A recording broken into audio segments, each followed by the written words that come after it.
Bueno, Ricardo Jano, usted fue uno de los, no sé, por ahí lo te voy a tratar de usted y por ahí de vos, esto es así.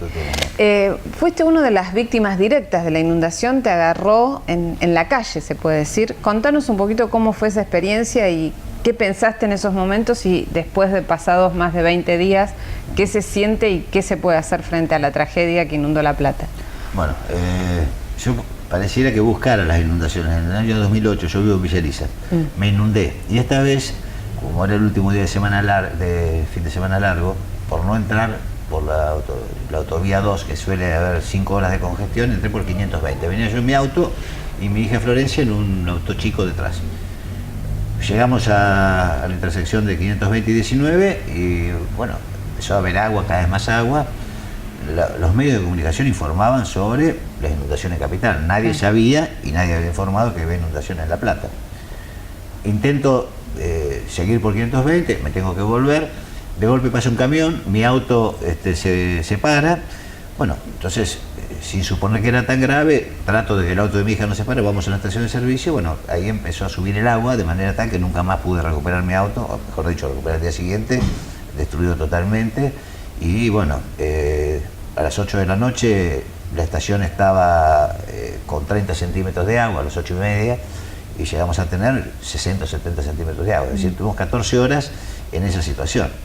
Yo me sentía muy indignado porque pasó solo un gomón en toda la noche. Había además gente con chicos, con bebés, inclusive porque mucha gente que venía de la costa o de destinos turísticos entraba por esa calle.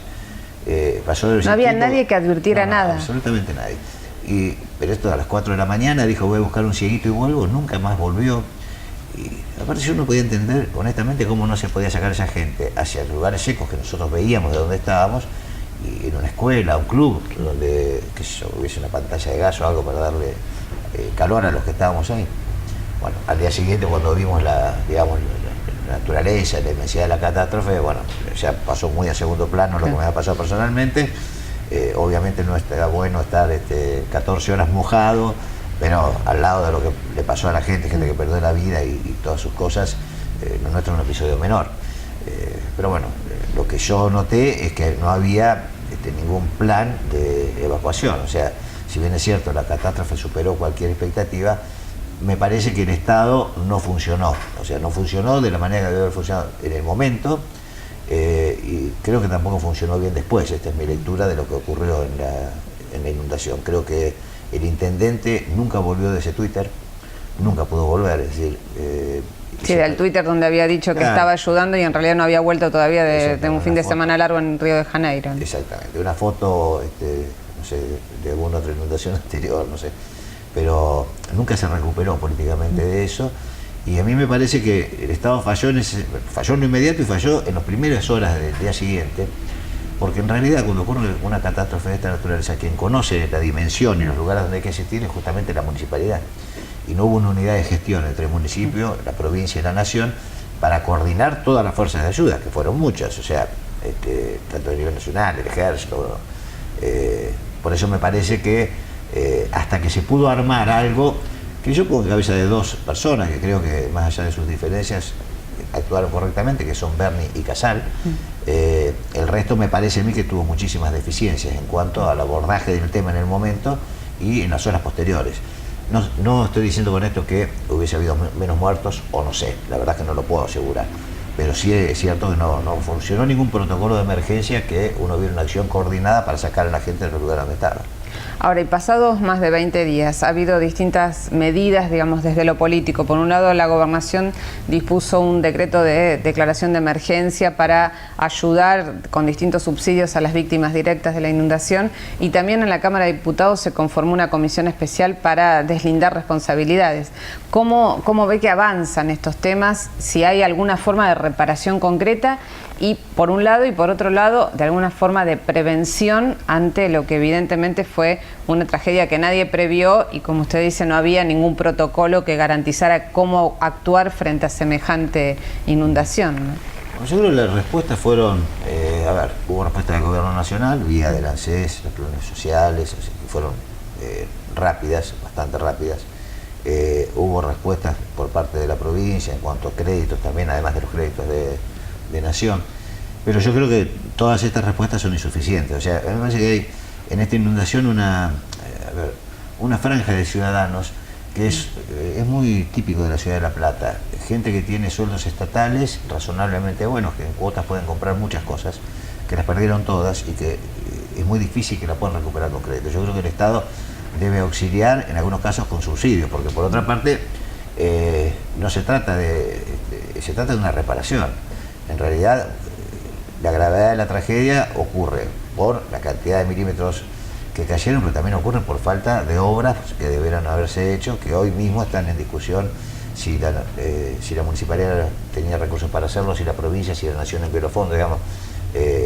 Hubo obras de canalización que no se hicieron, que podrían haber mitigado bastante los efectos de esto.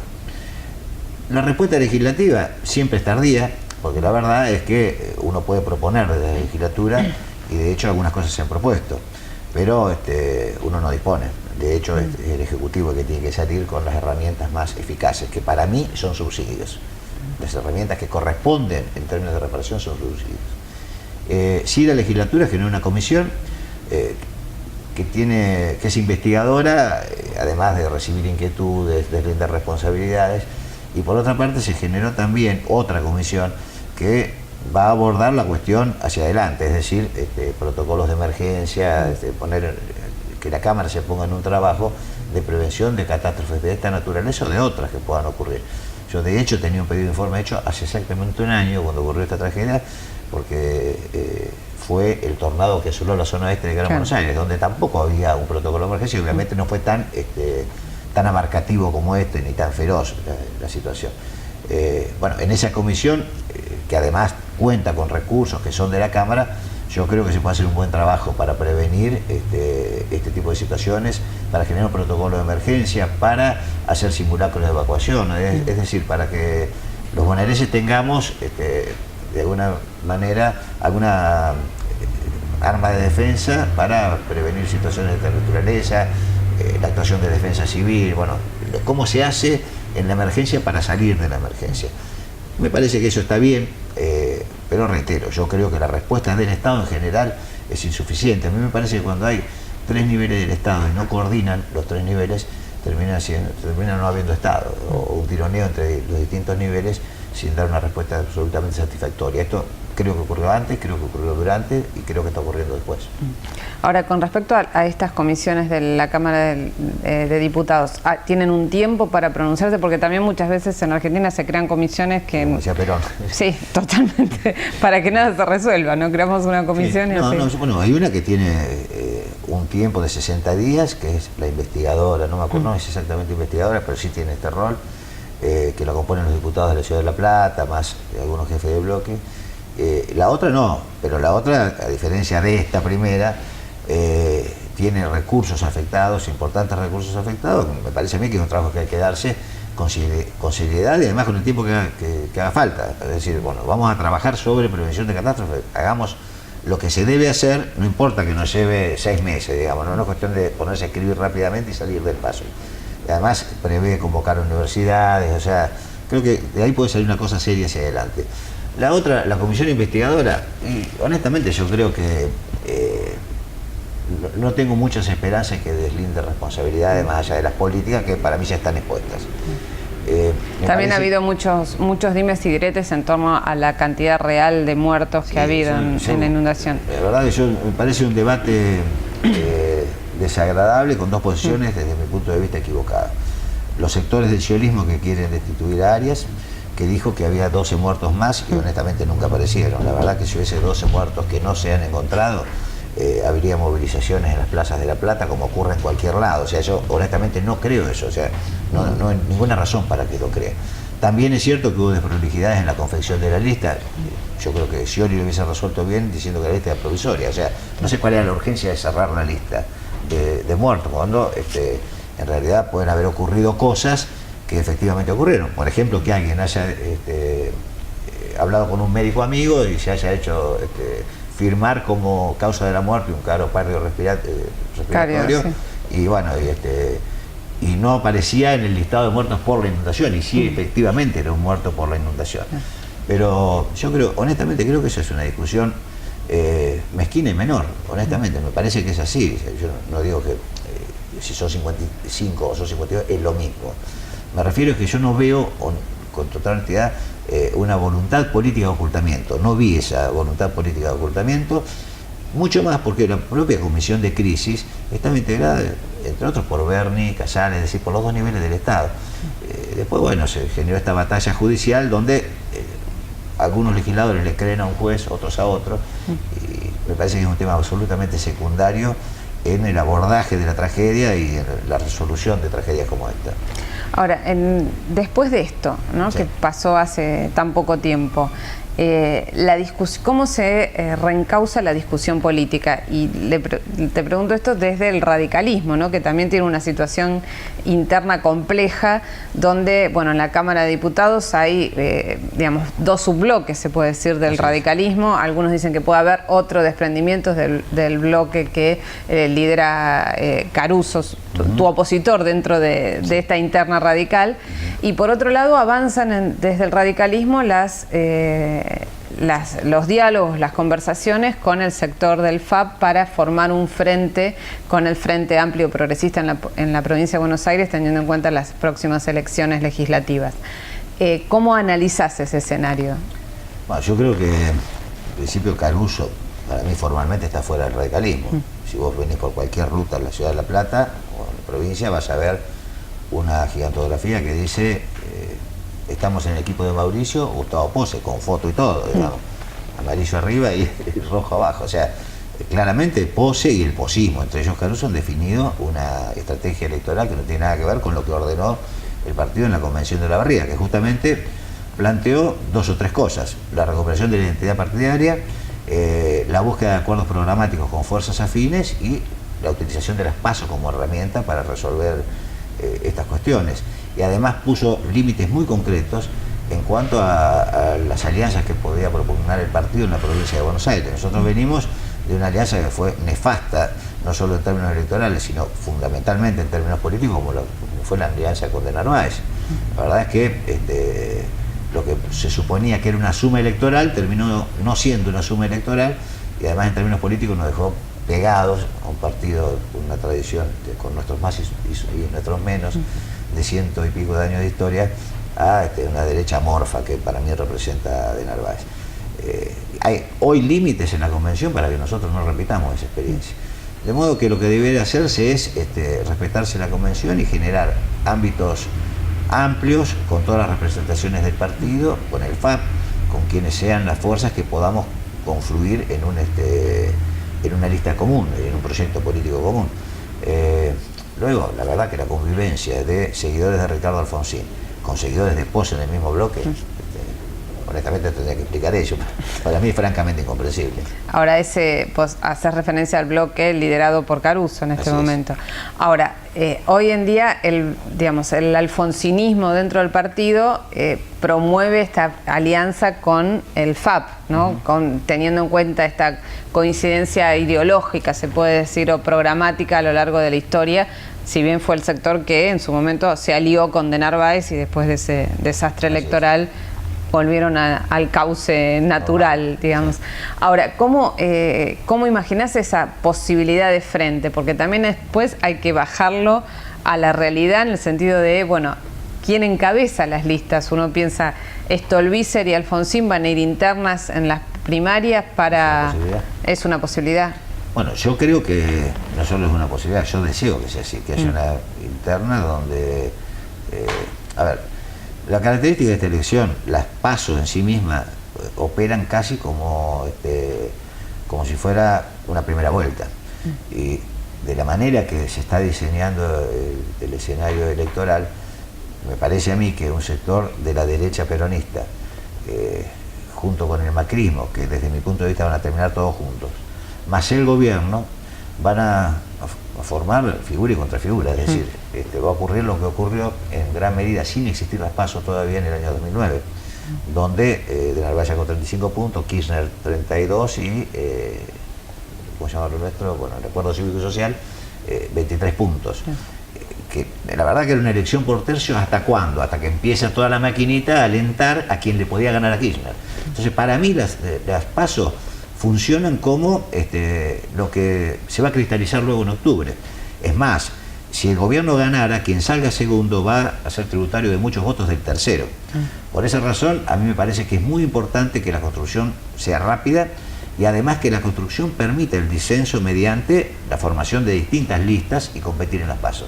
Creo que es nuestra chance, la chance de nuestro espacio, más el FAP, más otros partidos que puedan integrarlo, vecinalistas, etcétera, de dar varias ofertas y hacer una PASO, digamos, que eleve la cantidad de votantes. Si vamos con lista única, con figuras ya conocidas, difícilmente salgamos de los porcentajes tradicionales que ha tenido el partido. Entonces, para mí es el escenario ideal. Luego, en eso obviamente están las lecturas políticas que cada uno hace sobre esta situación. El FAP tiene alguna potencia, hay que ver cuánta, sin Wiener, en el Gran Buenos Aires, no así en el interior. En el interior, en una interna abierta, yo creo que no sacarían legisladores en ninguna de las 5 secciones electorales. De modo, bueno, es probable pactar una PASO donde se acuerden algunas cosas y otras se compitan.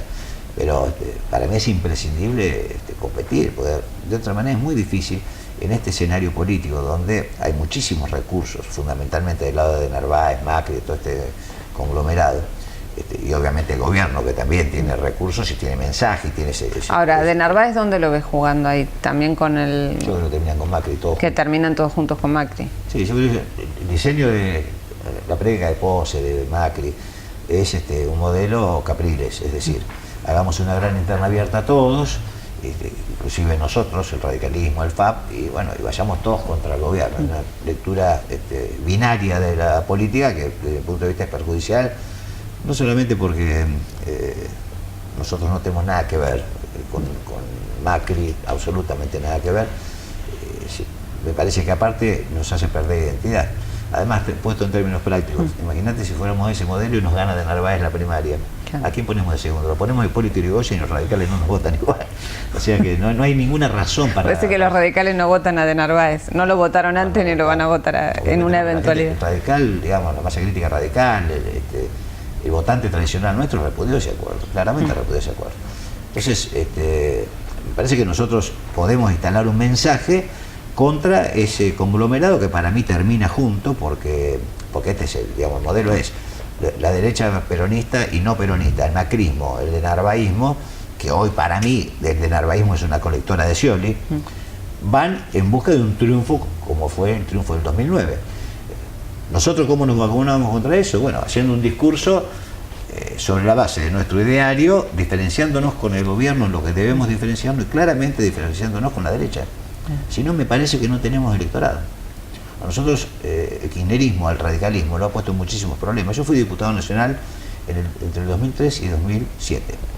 Y me pasó que el bloque votaba dividido casi siempre, porque el kirchnerismo traía a la palestra muchas de las cosas que el radicalismo había proclamado durante muchísimos años. Bueno, algunos dicen que fue en esa primera etapa del kirchnerismo fue una continuidad de lo mejor del alfonsinismo, ¿no? De la primera época de Alfonsín. Sí, bueno, por ejemplo, el desendeudamiento, el pago al FMI, la verdad que yo militaba fuertemente en la juventud, tenía el mismo brío que tienen los chicos de la Cámara hoy, militando en el alfonsinismo, y para nosotros lo que significó en términos de condicionamiento político del Fondo Monetario Internacional. Entonces, cuando se plantea en el Congreso vamos a pagar los 10.000 millones de dólares al Fondo Monetario, bueno, el bloque se dividió, votamos divididos, yo voté a favor. O sea, nosotros vivíamos permanentemente en algún punto confrontados con nuestra historia y por otra parte la necesidad de generar un rol opositor. Entonces, eso dificultó al radicalismo más que a ningún otro partido en las posiciones políticas. Luego, por supuesto, el gobierno tiene una serie de medidas que nosotros no concordamos, creo que hay que hacerlas saber, pero me parece que el modelo de la oposición sistemática al que gobierna, sin marcar las diferencias con los otros sectores que están más lejos aún que el gobierno de nosotros, es primero una prédica hipócrita y segundo es una prédica que no tiene destino electoral. Bueno, vamos a seguir charlando sobre esto, sobre cómo pararse frente al gobierno nacional. En el próximo bloque seguimos con el diputado Ricardo Jano de la Unión Cívica Radical Bonaerense.